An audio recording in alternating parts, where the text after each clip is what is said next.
हां अरे मोबाईल नाही आहे,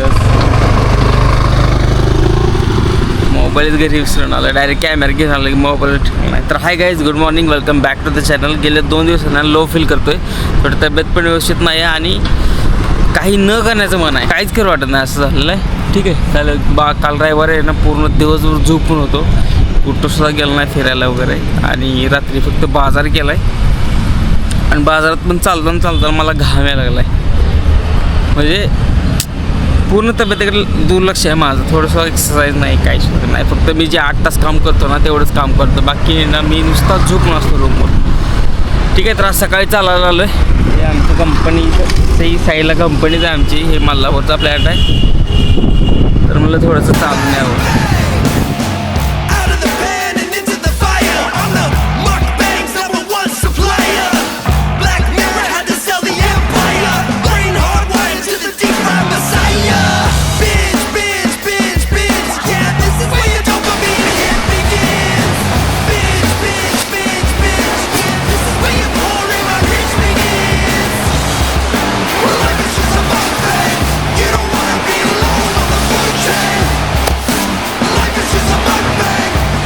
माझ्या वाईफनं ना माझ्यासाठी जॅकेट मागवलं होतं, पण ते रेनकोटसारखंच आलं आहे काहीतरी. रेनकोट आलं आहे पण विदाऊट कॉलरचं आलं आहे आणि जर पाऊस आला तर ते कॉलरमधून पाणी येण्याची शक्यता आहे.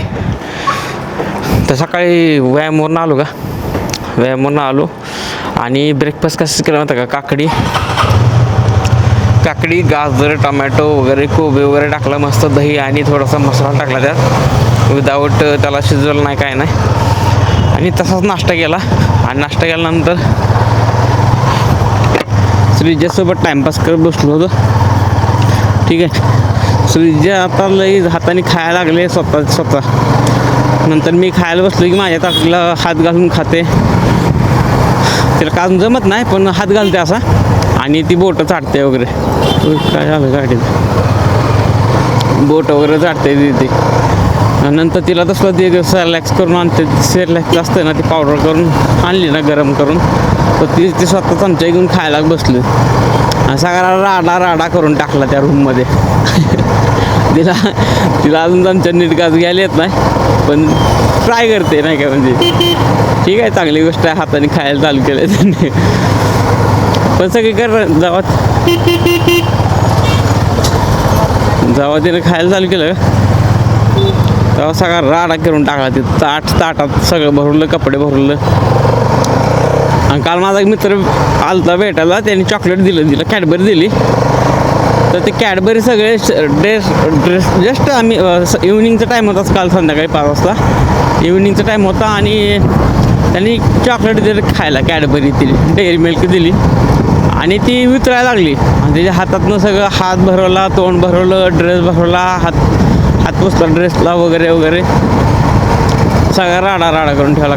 काल जस्ट 5 वाजता इव्हनिंगला तिला नटवलं होतं, थोडं तिला पावडर वगैरे थोडं लावून गेलो तो खाली. त्याने सगळा राडा केला. आल्यावर मग बोलणं, खाल्लं तुला कळत नाही काय, चॉकलेट कशाला दिलं वगैरे. मला ठीक आहे, खाल्लं तर मी काय करू त्याला. असा राडा करून ठेवते. आणि आज मंडे, वीक स्टार्ट झालं आहे. कामावर जायची काही इच्छा नाही आहे, तरी पण आलो आहे कामावरती दुपारून. ते पण मस्तपैकी भात आणि दालच्या भात खाल्ला होता, मस्त झोपलो होतो. माझ्या आवाजानं कळत असं की मी निम्मा झोपीत आहे वगैरे. ओके, तर काय जेवायचा टाईम आहे, जेवायला चाललो आहे. डोकं एवढं दुखत होतं ना मगाचपासून. थोडंसं आमच्या लॅबमध्ये आहे ना, आम्ही TAP वगैरे यूज करतो. थोडंसं शरीराला हानिकारक असतं, त्यासाठी आम्ही गूळ वगैरे खातो, गूळ. ठीक आहे, तर मगाशी लई डोकं दुखायला लागलं. ॲक्च्युली मी TAP यूज करतो आहे आज. थोडंसं गूळ वगैरे खाल्ला तेव्हा थोडं शांत वाटायला लागलं डोकं. पण आय डोंट नो, एवढं डोकं दुखत नाही पहिलं, पण डोकं दुखत होतं आज. चालू जेवायला आता मस्तपैकी. सकाळी सांबार भात केलता ना, भात आहे ना तसला ह्याचा भात होता, काय म्हणतात त्याला, बासमती नाही का, असं लांबक्या तांदळाचा होता. तर तो होता, त्याच्याबरोबर काय एवढं छान नाही लागलं, म्हणून मी म्हणलं इंद्रायणी राईस असतो ना, इंद्रायणी भात, त्याच्याबरोबर खाऊ म्हणलं. तिला सांगितलं तर इंद्रायणी भात तयार कर. इंद्रायणी गेला असं आता मस्तपैकी चपात्यावर पण लागतं चांगलं, पण चपात्यानं पोट गच्च गच्च होतं आणि मी एवढं काय काम करत नाही का, अंगाला वजन असं एवढं काम करत नाही, त्यामुळे चपात्या मी कमी प्रमाणात खायला लागलो. माझं आहे ना दिवसातून गोड जास्त व्हायला लागलं, गोड चहा वगैरे नाही का असं. आता हे गूळ वगैरे खाल्लेलं आहे, हे असं जास्त प्रमाणात गोडचं प्रमाण जास्त वाढतं किंवा मग हे बाहेरचं पदार्थ वगैरे खातो ना, त्यामुळे गोड आज तर टाळलं होतं. सकाळी चहा पण नाही पिलो, सकाळी कॉफी ती पण विदाऊट शुगर कॉफी, नुसतं गरम पाणी केलं आणि त्यात कॉफी टाकून पिलतो. बहुतेक त्यामुळंच जरा डोकं दुखत असतं आणि इव्हिनिंगला पण मी थोडीशी शुगर टाकून कॉफी पिलो आहे. बहुतेक त्यामुळं डोकं दुखत असेल, कारण मी कॉफी कधीच पित नाही, मला कॉफीची सवयच नाही कधीच. तर आज फर्स्ट टाईम ओव्हरडोस झाला असेल, त्यामुळं मे बी डोकं दुखत असेल माझं, असं मला वाटतंय. कारण दुसरं काय कारण नसतं नाही, काय न रेग्युलरसारखा दिवस होता. ओके,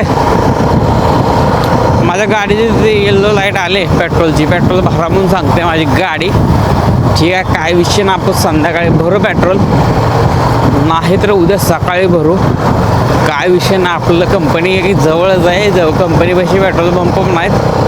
गेल्या वेळेस कशी बुरबुर करत गाडी नेली तिथवर, तशी गाडी नेऊ शकतो आपण किंवा चालवत पण नेऊ शकतो. एकदा तर माझं पेट्रोल संपलं होतं का, कुठं संपलं होतं बघा पेट्रोल. ॲक्च्युली काय झालं तर मी गावाकडून आलो होतो आणि मला पेट्रोलचा अंदाज नाही, आणि गावाकडनं 3-4 दिवस राहून आलो ना, त्यामुळं गाडीचा पेट्रोलचा अंदाज नव्हता. आणि मी गाडी घेऊन गेलो तिकडे शामीरपेठला, मी तेव्हा तुमकुंडात राहत होतो, आणि तेव्हा आहे ना गाडी पडली बंद. कुठं शामीरपेठच्या लेकच्या थोडंसं पुढं ते अलिबाग क्रॉस रोड ना, तिथं गाडी बंद पडली. गाडी तिथं बंद पडली का, तर तिथून मला 1.5 ते 2 किलोमीटर चालत जावं लागलं नाही का. म्हणजे बाटली जात बाटली शोधली, बाटली पण सापडली मला. जवळजवळ 2 किलोमीटर मी चालत गेलो तिथून पेट्रोल पंप शोधत. विचारलं की ती पुढं आहे का, मला आहे पुढं. मग गाडी तर ढकलत नेण्यापेक्षा म्हणलं मी चालत जाईल.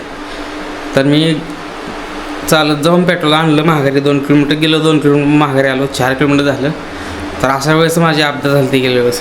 आणि गेल्या वेळेस म्हणजे तिकडे असताना, इथं असताना नाही झाली, इथं असताना काही 700 मीटर होतं, गाडी काय बुरबुर करत गेली ती गाडी.